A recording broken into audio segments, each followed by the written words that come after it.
तुमच्या अंगामध्ये महिमा येते, तुमच्या अंगामध्ये जर बाबासाहेब, तुमच्या अंगामध्ये जर छत्रपती शिवाजी महाराजांच्या विचारांचं जर वादळ आलं ना, तर खऱ्या अर्थाने या सुराज्याचं सुराज्य होईल असे कोण म्हणतात? विश्वरत्न बोधिसत्व डॉक्टर बाबासाहेब आंबेडकर. अहो पहिला वर्ग न शिकलेले संत गाडगे बाबा कीर्तनाला गेले आणि कीर्तन गाडगे बाबाचं सुरू झालं आणि कीर्तनाला कोण बसले? विश्वरत्न बाबासाहेब आंबेडकर. आणि बघता बघता हे गाडगे बाबा कीर्तन करायला लागले आणि गाडगे बाबा सांगायला लागले, अरे इथं बसलेल्या सगळ्यांना माझा प्रश्न आहे, का रे बाबा हो तुम्हाला देव दाखवायचा का देव? आणि मंडळीने उठावं, सांगावं, हो बाबा आम्हाला देव बघायचा, हो बाबा आम्हाला देव बघायचा. अरे खरं तुम्हाला देव बघायचा का? आणि सगळ्यांनी उठावं, हो बाबा आम्हाला देव बघायचा. आणि गाडगे बाबाचं उत्तर आहे मुंबईच्या भायखळाला झालेलं कीर्तन आणि संत गाडगे बाबाचं उत्तर आहे, अरे तुम्हाला जर देव बघायचा असेल ना देव, तर हा माझ्या बाजूला हा बसलेला भिवा बाबासाहेब आंबेडकर हेच तुमचं देव आहे. अरे हे बाबासाहेब आंबेडकर महाराजच्या पोराला शिकून राहिलं, देव जर मानायचा असेल तर बाबासाहेबांना म्हणा, असं संत गाडगे बाबाचं उत्तर आहे. हा त्यांचा विचार घेण्यासारखा नाही का? हा त्यांचा विचार घेण्यासारखा नाही का? संत गाडगे बाबा पहिली शिकले नाही, परंतु खऱ्या अर्थानं संत गाडगे बाबाला माहित होतं या जगाचा उद्धार करता कोण आहे, तर ते म्हणजे विश्वरत्न बोधिसत्व डॉक्टर बाबासाहेब आंबेडकर आहे. मित्रांनो मंडळी, बाबासाहेबांनी आमच्या ताईने सांगितला, बाबासाहेबांच्या आयुष्यामध्ये 32 पदवी आहेत, अगदी खरे. परंतु या पदव्यामध्ये एका स्त्रीचा त्याग किती होता, या स्त्रीचा त्याग समजून घेणं अतिशय महत्वाची गरज मला वाटते. अरे हे बाबासाहेब 1912 ला अमेरिकेला कोलंबिया विद्यापीठामध्ये गेले. बघता बघता माझी रमाईचा त्याग या पदव्यांच्या मागे किती आहे हे मला आज या महिलांना सांगावं असं वाटतं. अतिशय कसा होता तो काळ. 1912 ला बाबासाहेब आंबेडकर कोलंबिया विद्यापीठामध्ये गेले आणि बाबासाहेब आंबेडकर जेव्हा भेटून एका स्त्रीला गेले, त्या स्त्रीचं नाव म्हणजे रमाई. आणि बाबासाहेब माझ्या रमाईच्या पुढे उभे आहेत आणि बाबासाहेब रमाईला म्हणतात, रामू तू आहे म्हणून हा साहेब आहे, रामू तू आहे म्हणून एवढं मी आज शिक्षण घेऊ शकतो, रामू तू आहे म्हणून आज पदव्या रामू आज म्हणू शकतो. अरे एका येशूची पुरुषा मागे एका स्त्रीचा हात असतो, म्हणून माझ्या बाबासाहेबांच्या पाठीमागे एका स्त्रीचा हात होता, म्हणून बाबासाहेब कोलंबिया विद्यापीठामध्ये जाऊ शकले. अरे कसा होता तो प्रसंग.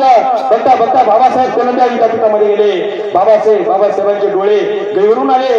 बाबासाहेब कोलंबिया विद्यापीठामध्ये गेले. बघता बघता 1912 ला बीए ची पदवी, 1914 ला एमए ची पदवी, बीएससी भारतला barrister, London school of economics अशा वेगवेगळ्या क्षेत्रामध्ये बाबासाहेब आपल्या पदव्या पूर्ण करताय. आणि बघता बघता माझ्या रामूला कसा पद्धतीने पहिला चटका माझ्या रामूला सोसावा लागला. अरे कसा होता तो क्षण, कसा होता तो काळ. बघता बघता माझ्या रामूला हातामध्ये लेखणी घेतली आणि पत्राच्या माध्यमातून बाबासाहेबांना कळवलं की आदरणीय पूजनीय बाबासाहेब, आपण जेव्हा कोलंबिया विद्यापीठामध्ये गेला, 7-8 महिने होऊन गेले, तेव्हा मी जी पोटाशी होते आणि मी एका बाळाला जन्म घेतला. बाबासाहेब बाळाने जन्म घेतला. बाळाचं नाव रमेश ठेवलं. बघता रमेशचा जन्म झाला. परंतु बाबासाहेब आज एक स्त्री म्हणून, आज एक त्या मुलाची माय म्हणून सांगणं अतिशय गरजेचं होतं. बाबासाहेब आज जन्माला आलेला रमेश बाबासाहेब आज हा रमेश आपल्यामध्ये नाही. हे आपल्या रमेशला बाबासाहेब वाचू शकले नाही. हे शब्द रमाईचे आहेत, हे शब्द रमाईचे आहेत. बाबासाहेब मी आपल्या रमेशला वाचू शकलो नाही. बघता बघता बाबासाहेबांच्या हाती पडलं आणि बाबासाहेब वाचतात, रमेश वाचू शकली नाही रमा.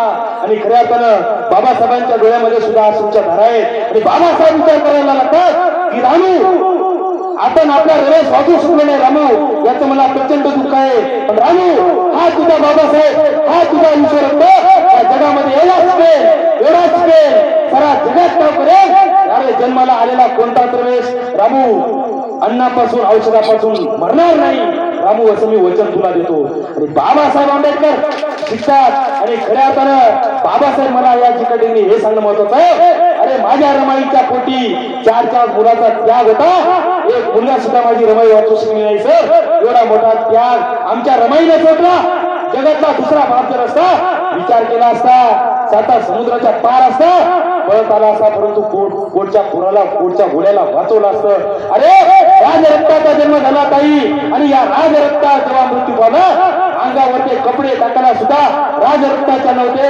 अरे माझ्या रमाईनं अंगावरचं फटकन लुगडं कापलं आणि त्या राजरक्ताच्या अंगावरती टाकलं. एवढा त्याग माझ्या रमाईने सुचला. हा त्याग आमच्या महिलांनी आज या शतकामध्ये घेणं अतिशय महत्वाचं वाटतं. अरे स्वतःच्या पोटाचा विचार केला नाही त्यांनी कधी. त्याने फक्त येणाऱ्या पिढ्याचा विचार केला. अरे बाबासाहेब आंबेडकरांना सवासर गोलमेज परिषदेला जायचं होतं. अरे गंगाधर नावाचं पोरगं मारलं आणि बाबासाहेब रमाईच्या समोर आहे. आणि बघता बघता बाबासाहेब त्या ठिकाणी सुद्धा आपल्या पोटच्या गोळ्याचा गंगाधरचा विचार करत नाही, तरी हजारो दीनदलित बांधवाचा विचार करतात. म्हणून बाबासाहेबांनी हा संघर्ष केला ना, हा तुमच्या आमच्या वाक्य आला नाही. हा बाबासाहेबांनी संघर्ष सोसला आणि त्यांचा हा संदेश त्यांनी सोसलेला त्याग आमच्या जीवनामध्ये आम्हाला घेता येईल का आणि त्या पद्धतीने आम्हाला आमच्या जीवनाची वाटचाल खऱ्या अर्थानं करता येईल का. जर वाटचाल आम्हाला करता येत असेल तर बाबासाहेबांच्या विचारांचा वसा आणि वारसा आम्ही समोरील नेता आला असं म्हणायला हरकत नाही. अरे किती टक्के सोसावे लागले बाबासाहेब आंबेडकरांना. अरे बैठे प्रसंग बाबासाहेबांकडनं शिकण्यासारखा येत येईल. आणि मला सांगा, बाबासाहेबांची 10वीची परीक्षा आहे. आपल्या इकडे 10वीची परीक्षा कोणती असते? मॅट्रिकची परीक्षा, बोर्डाची परीक्षा. बाबासाहेबांचा तालुक्याच्या ठिकाणी पेपर आहे आणि तालुक्याच्या ठिकाणी सगळ्यांना जाणं शक्य नाही. म्हणून या भिवा नावाचे वडील रामजी बाबा म्हणतात, भिवा तुझे 10व्या वर्गाचे पेपर आहेत ना, तुझ्या संग मी येणार, तुझ्या संग तुझे वडील रामजी बाबा तुझ्या येणार. आणि बघता बघता बाबासाहेब तालुक्याच्या ठिकाणी भाड्याची खोली करून राहायला लागतात ताई. आणि बघता बघता बाबासाहेबांनी रामजी बाबा आणि भिवा बाबासाहेब आंबेडकर भाड्याची खोली घेऊन राहतात. आणि बाबासाहेबांनी पेपरला जावं घरी यावं, पेपरला जावं घरी यावं, हा सगळा प्रसंग त्या ठिकाणी घडला. या पुढे मला सांगायचं आहे, बघता बघता रामजी बाबांनी जेवण करून ठेवलेलं असायचं आणि बाबासाहेब पेपरला जायचे, घरी यायचे. आणि बघता बघता बाबासाहेब जेवायला बसायचे आणि जेवायला बसायचे. बाबासाहेबांनी जेवण करावं आणि वडिलांनी विचारावं, बाबा तुमचं जेवण? आणि रामजी बाबाचं सारखं उत्तर की विवा तुमचं जेवण करून घ्या, तुमचं जेवण झाल्यावर मी जेवतो. दुसरा दिवस उजाडला ताई, बाबासाहेबांनी जेवण केलं. बाबासाहेब पेपरला गेले, पुन्हा आले, जेवण करायला बसले. बाबासाहेब वडिलांना प्रश्न विचारतात की बाबा तुमचं जेवण? आणि सारखं वडिलांचं एकच उत्तर, विवा तुमचं जेवण करून घ्या, तुमचं जेवण झाल्यावर मी जेवतो. तिसरा दिवस उजाडला, चौथा दिवस उजाडला.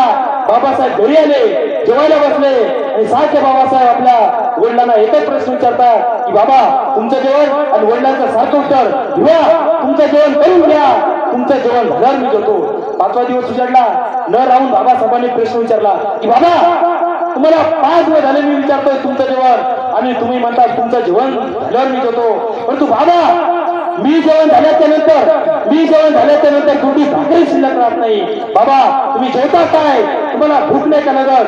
तुम्हाला त्रास नाही का होत? आणि रामजी बाबांना उठावं आणि सांगावं, भीमराव या भाकरीने माझी भूक लागणार नाही. भीमराव तुम्ही आयुष्यात एवढं मोठं व्हावं, साऱ्या दुनियेने तुमचा जे जे काय करावा त्या दिवशी माझी भूक बघेल, या भाकरीने माझी भूक लागणार नाही.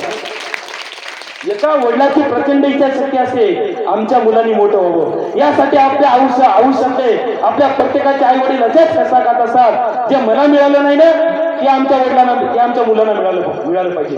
जे मला मिळालं नाही ना ते माझ्या मुलाला मिळालं पाहिजे. आज ताई मला सांगणं अतिशय महत्वाचं होतं, अरे नको त्या स्कॉलरशिप आहे आमच्या ओबीसी सारख्या मराठा नावाच्या मुलांना आम्हाला सावित्रीबाई फुले सारखी आधार योजना आहे. आमच्या बोधांच्या तरुणासाठी स्वाधार नावाची योजना आहे. अरे मोबाईलचं इंटरनेट आमच्यात आहे तरी आमची सुद्धा मुलं घडत नाहीत. अरे वर्गामध्ये लायब्ररीमध्ये जाणारा पहिला विद्यार्थी म्हणजे बाबासाहेब आणि लायब्ररीच्या बाहेर येणारा शेवटचा विद्यार्थी म्हणजे बाबासाहेब.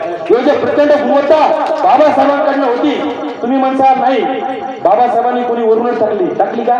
नाही. अरे बाबासाहेब आंबेडकर म्हणायचे मी एवढं मोठं ज्ञान संपादन केलं, माझी परिस्थिती नव्हती पुस्तकं विकत घेण्याची. माझ्या हाती जेव्हा एखादं पुस्तक पडायचं मला वाटायचं हे पुस्तक माझ्या हातात पडलं, उद्या हे पुस्तक माझ्या हातात पडेल का नाही याची गॅरंटी आहे. हे हातामध्ये पडलेलं पुस्तक आता तेवढ्या डोक्यामध्ये फिट करू, उद्या पुस्तकाची गरजच पडता कामा नाही. एवढी मोठी ज्ञान वासना माझ्या बाबासाहेबांनी केली.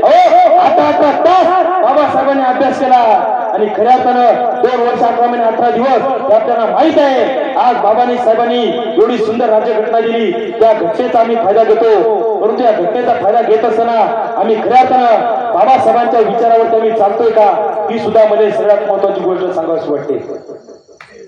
ही सर्वात महत्वाची गोष्ट सांगावी वाटते. बाबासाहेबांचा